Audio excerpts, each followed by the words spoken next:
Good evening. This is Akashvani. I am Saira Mujtaba with the news at 9.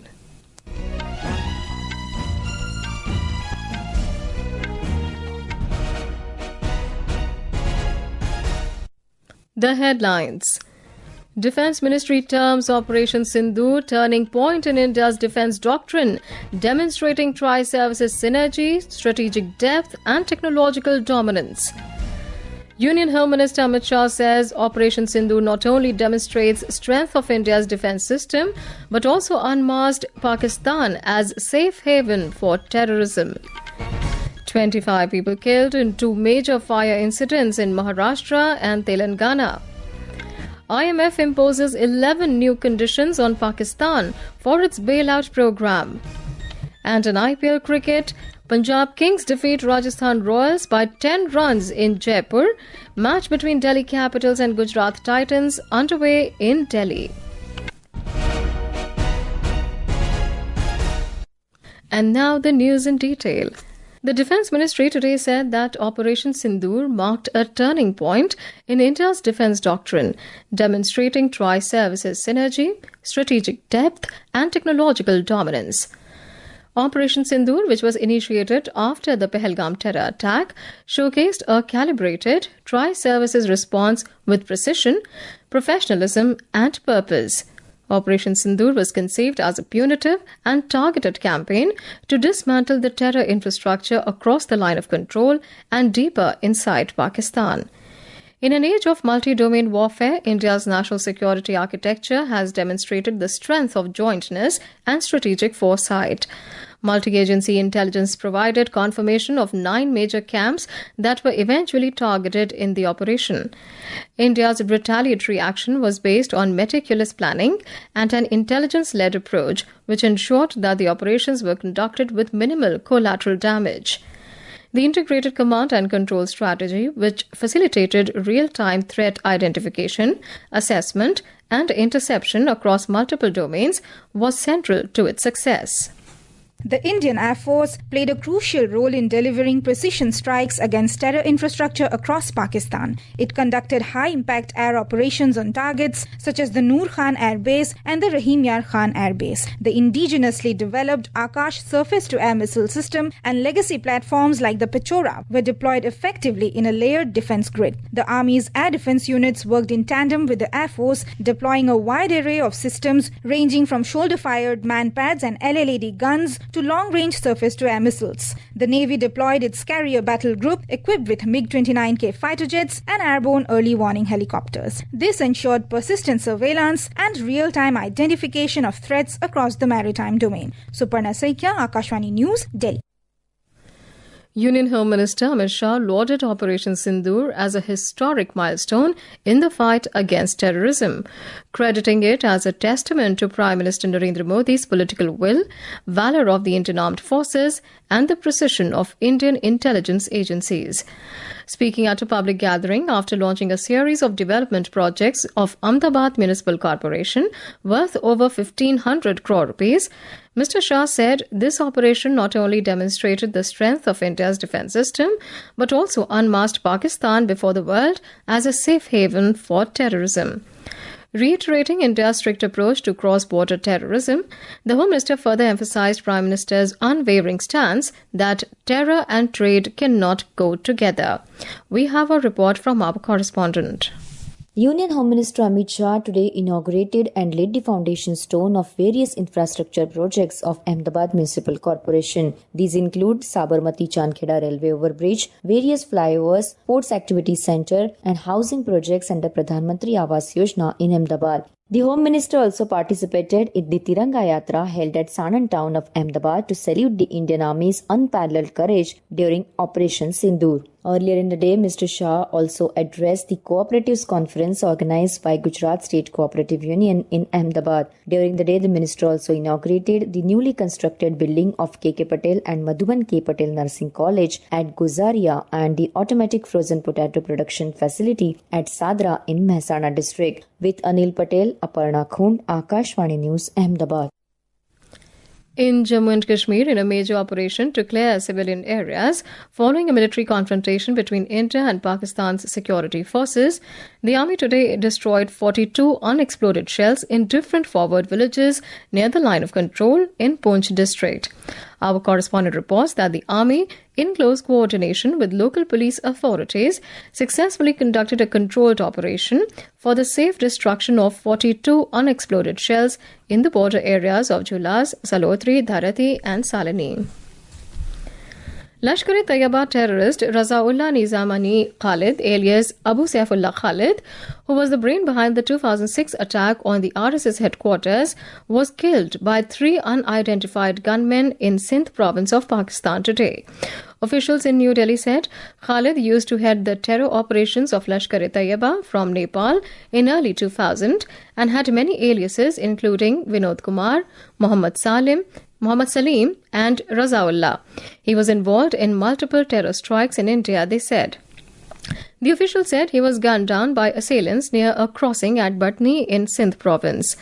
A close associate of Abu Anas of Lashkar, Saifullah Khalid was the mastermind of the attack on the Rashtriya Swayamsevak Sangh RSS headquarters at Nagpur, in which all the 3 terrorists were shot dead. 8 people, including the factory owner and members of a worker's family, died in a fire that broke out in the wee hours today at a towel manufacturing unit in the MIDC industrial area on Akalkot Road in Maharashtra's Sholapur district. The blaze started around 3:30 a.m. at the central textile mill. However, the firefighters managed to bring it under control only after 5:30 p.m. Multiple fire tenders were rushed from across Sholapur to contain the flames. Despite their efforts, the fire continued for hours. Some firefighters reportedly sustained minor injuries during the operation. A short circuit is suspected to have caused the fire. In Telangana, 17 members of a family died in a fire accident at Gulzar House near the historic Charminar in Hyderabad. The casualties include 8 children, all below 7 years of age, and 6 women. Director General of Telangana Disaster Response and Fire Services, Y. Nagireddy, informed that the victims died due to suffocation.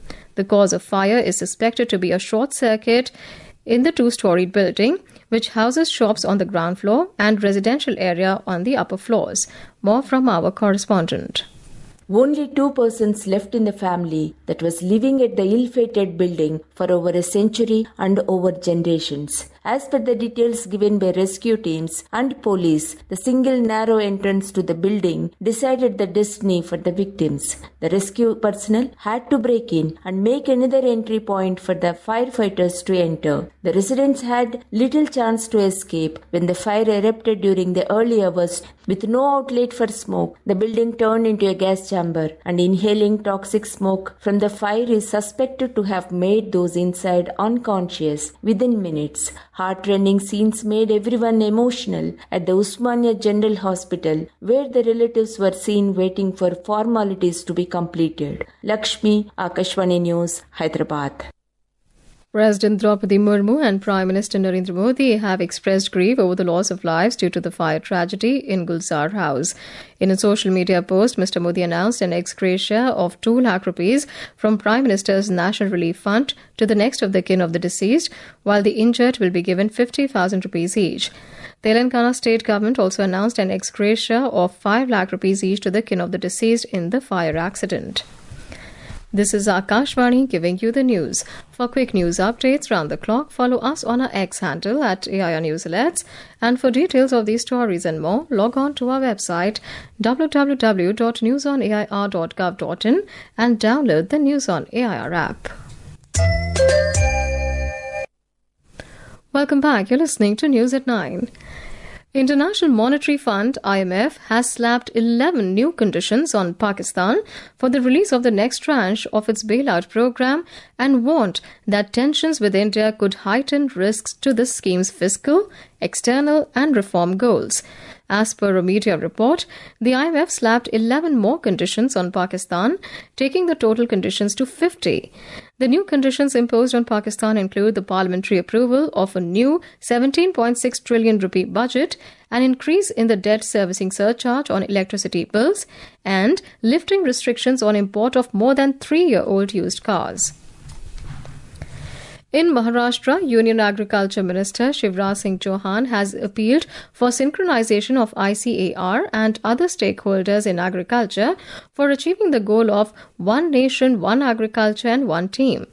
Mr. Chauhan was interacting with farmers from Vidarbha region at a stakeholder consultation on Viksit Krishi Sankalp Abhiyan at Suresh Bhatt Auditorium in Nagpur. Mr. Chauhan said the government is committed to bridging the gap between lab and land. आज हम ऐलान कर रहे हैं एक देश, एक राष्ट्र, एक कृषि और एक टीम का। और इसलिए सारी टीम आज यहाँ इकट्ठा है। कृषि विभाग और ग्रामीण विकास का पूरा अमला आया है आज। सारे वरिष्ठ वैज्ञानिक आए हैं मेरे। आज पूरी टीम यहाँ है। वैज्ञानिक शोध करते हैं लैब में और किसान काम करता है खेत में, लेकिन लैब और लैंड को कभी जोड़ा ही नहीं गया। हमारी कोशिश है कि वैज्ञानिकों को किसानों से जोड़ के हम प्रयोगशाला और खेत को एक कर दें ताकि पूरा लाभ रिसर्च, शोध और अनुसंधान का मिले। On the third day of his Bihar visit, Election Commissioner Dr. Vivek Joshi reviewed the security arrangements for the upcoming Bihar Assembly elections in the Indo-Nepal border areas. Dr. Joshi held a meeting with SSB officials and district officials of West Champaran at Valmiki Nagar.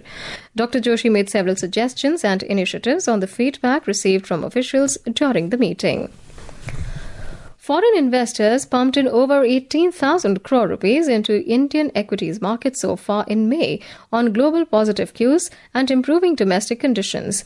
According to the depository's data, the foreign portfolio investors or FPIs invested 18,620 crore rupees into the equities market but pulled out 6,748 crore rupees from the debt market so far in May.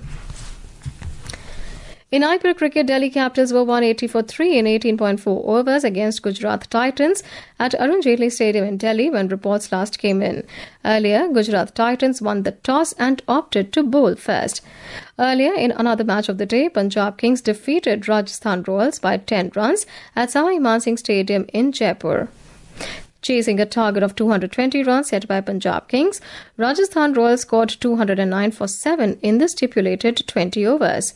For Rajasthan Royals, Dhruv Jurel was the highest scorer with 53 runs. Yashasvi Jaiswal also contributed 50 runs. For Punjab Kings, Harpreet Brar scalped 3 wickets. Earlier, Punjab Kings won the toss and opted to bat first. They posted 219 for 5 in stipulated 20 overs. In our bilingual live phone-in program, Public Speak, tomorrow at 9:30 p.m., we'll bring an insightful discussion on prevention and cure of tuberculosis with Dr. Saurabh Mittal, Associate Professor, Pulmonary Medicine, AIIMS, and Dr. Rohit Kumar, HOD, Pulmonary Medicine, Safdarjung Hospital. During the program, listeners will have the opportunity to ask our experts questions about causes, symptoms, early detection and cure of tuberculosis. To participate, simply dial telephone numbers 011 2342 1050 and 011 2331 4444 from 9:30 p.m. onwards. Alternatively, you can also send your queries via WhatsApp to number 928-909-4044 or post your questions on X with hashtag AskAIR. India Meteorological Department has forecast heavy to very heavy rainfall over Karnataka, Konkan and Goa and Kerala and adjoining peninsular India from today till 24th of May. Heavy to very heavy rainfall accompanied with thunderstorms and lightning is also likely over northeast India, some Himalayan West Bengal and Sikkim during the next 5 to 6 days. Heat wave conditions are likely over West Rajasthan from today till the 22nd of this month and over Jammu and Kashmir today. Hot and humid weather is likely to prevail over Orissa today and tomorrow. And now, before we end the bulletin, the headlines once again. Defence Ministry terms Operation Sindoor turning point in India's defence doctrine, demonstrating tri-services synergy, strategic depth and technological dominance. Union Home Minister Amit Shah says Operation Sindoor not only demonstrates strength of India's defence system, but also unmasked Pakistan as safe haven for terrorism. 25 people killed in 2 major fire incidents in Maharashtra and Telangana. IMF imposes 11 new conditions on Pakistan for its bailout program. And in IPL cricket, Punjab Kings defeat Rajasthan Royals by 10 runs in Jaipur. Match between Delhi Capitals and Gujarat Titans underway in Delhi. For details of these stories and more, log on to our website www.newsonair.gov.in. That's all in the news at 9. Good night.